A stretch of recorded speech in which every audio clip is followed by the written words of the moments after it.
স্বপ্ন ছিল মাথা গোঁজার একটি নিরাপদ ঠাঁই। আশ্রয়ণ প্রকল্পে ঘর পেয়ে নতুন জীবনের আশা দেখছিলেন ভূমিহীন ও গৃহহীন শতাধিক পরিবার। কিন্তু সে স্বপ্নের ঘরই এখন চাপা পড়েছে নদী খননের মাটির নিচে। ঘরের জানালা বন্ধ হয়ে গেছে কাঁদার স্তূপে, কোথাও আবার নদী ভাঙনের ঝুঁকিতে দুলছে বসতভিটা।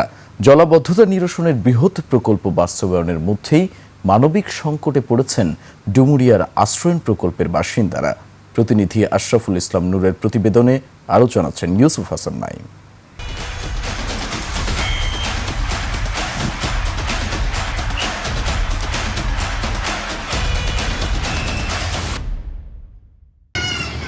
ভিটেমাটিহীন ৪৮টি পরিবারের বাস এ নদী পারে। নদী খননের মাটি সরিয়ে ঘর টিকিয়ে রেখে মাথা গোজার ঠাইটুকু বাঁচিয়ে রাখতে মরিয়া তারা। ঘরের ভেতরের মাটি কেটে বাইরে ফেলেছেন সপ্তাহ জুড়ে।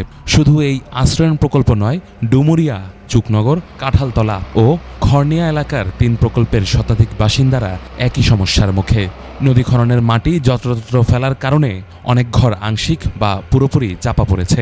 ফলে শিশু ও বৃদ্ধদের নিয়ে এই এলাকার মানুষের দিন কাটছে চরম অনিশ্চয়তায়। পুরো মাটি আমাদের ঘরের উপরে দিচ্ছে, মাটি ঘর দরজা সব ভেঙে গেছে। প্রতিবন্ধী বিটা নিয়ে জায়গায় থাকি, বাচ্চা কাচ্চা নিয়ে খুব কষ্টই থাকে এখানে। বিশাল কষ্ট আমার কি দোকানের মধ্যে কেউ জায়গা জমি থালিয়ে না, কেউ আসে না।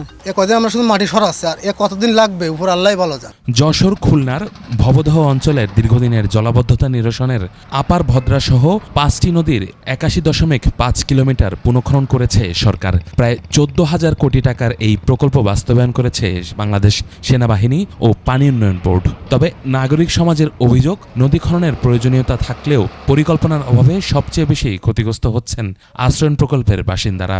এটিকে দায়সারা ও অমানবিক বলছেন তারা।